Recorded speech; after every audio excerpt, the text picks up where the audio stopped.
নমস্কার, অ্যাস্ট্রোইজডমে সবাইকে স্বাগতম। আজ আমরা আলোচনা করব মেষ রাশির শিক্ষা জীবন ও স্বাস্থ্য কেমন যাবে বাংলা 5 থেকে 6 চৈত্র এবং মার্চের শেষ 10 দিন। আপনার একাডেমিক পারফরমেন্স, পরীক্ষার প্রস্তুতি, মানসিক ও শারীরিক স্বাস্থ্য কেমন যাবে তা বিশদভাবে তুলে ধরা হবে। গ্রহের অবস্থান পরিবর্তনে আপনার জীবনে কি কি প্রভাব ফেলবে এবং আপনি কিভাবে এই সময়ে সর্বোচ্চ সুবিধা নিতে পারেন, সবকিছু বিস্তারিত জানানো হবে। তাহলে চলুন দেরি না করে মূল আলোচনায় যাওয়া যাক। তো প্রথমত বুধ ও বৃহস্পতির প্রভাব নিয়ে আমি কথা বলবো। তো মেষ রাশির জাতকদের জন্য শিক্ষা জীবন বরাবরই চ্যালেঞ্জ ও সাফল্যের মিশ্রণ হয়ে থাকে। এই 10 দিনে বুধ ও বৃহস্পতির প্রভাব বেশ গুরুত্বপূর্ণ হবে। বুধ বুদ্ধিভিত্তিক চিন্তা ও বিশ্লেষণী ক্ষমতা বৃদ্ধি করবে, তবে মঙ্গল ও রাহুর সংযোগ একাগ্রতা কিছুটা ব্যাহত করতে পারে। তো দেখে নিব আপনার পরীক্ষা এবং বিশেষ পড়াশোনা নিয়ে ব্যবস্থাপনা। তো এই সময় যারা পরীক্ষার প্রস্তুতি নিচ্ছেন তাদের জন্য এটি একটি গুরুত্বপূর্ণ সময়। কঠোর পরিশ্রম এবং পরিকল্পিতভাবে পড়াশোনা করলে ভালো ফল পাওয়ার সম্ভাবনা রয়েছে, তবে মনোযোগ কমে যাওয়ার সম্ভাবনা রয়েছে। তাই নিয়মিত মেডিটেশন ও ব্রেন এক্সারসাইজ করা দরকার। চাকরি এবং স্কিল ডেভেলপমেন্ট নিয়ে, তো যারা স্কিল ডেভেলপমেন্ট কোর্স করছেন বা নতুন কিছু শিখতে চাইছেন তাদের জন্য এটি ভালো সময় হতে পারে।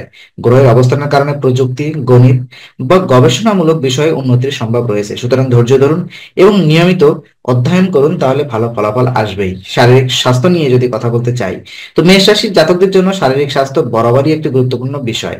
মার্চের শেষ 10 দিনে মঙ্গল ও রাহুর সংযোগ কিছুটা চ্যালেঞ্জের কারণ হতে পারে, বিশেষ করে যাদের মাথা ব্যথা বা মাইগ্রেনের সমস্যা হতে পারে। হজমজনিত সমস্যা ও অম্বল দেখা দিতে পারে। ত্বকের সংবেদনশীলতা বৃদ্ধি পেতে পারে।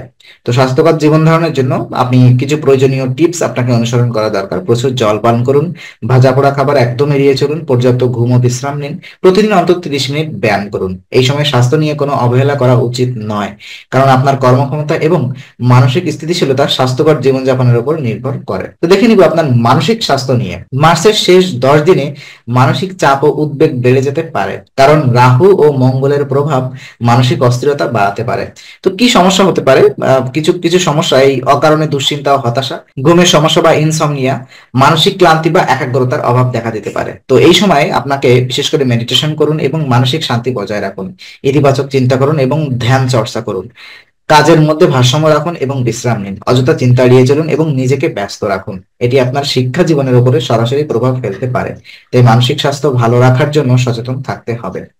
তো কিছু সতর্কতা এবং উপদেশ রয়েছে আপনার জন্য। তো সফলতা পাওয়ার জন্য কি কি বিষয় এড়িয়ে চলা দরকার এবং কিভাবে সঠিক পথে এগিয়ে যেতে পারেন, তো আমরা এখন কথা বলতে চাই সেই ব্যাপার নিয়ে। তো কিছু করণীয়, যেমন পড়াশোনার সময় নিয়মিত বিরতি নিন, পর্যাপ্ত ঘুম ও স্বাস্থ্যকর খাবার গ্রহণ করুন, মানসিক চাপ কমাতে মেডিটেশন ও ব্যায়াম করুন, ইতিবাচক ও ধৈর্যশীল থাকুন। তো কি কি এড়িয়ে চলা উচিত? অস্থিরতা এবং দুশ্চিন্তা এড়িয়ে চলুন, অতিরিক্ত ফাস্ট ফুড বা জাঙ্ক ফুড এড়িয়ে চলুন, অতিরিক্ত রাত জাগা এড়িয়ে চলুন, অলসতা ও অযথা সময় নষ্ট করা থেকে বিরত থাকুন।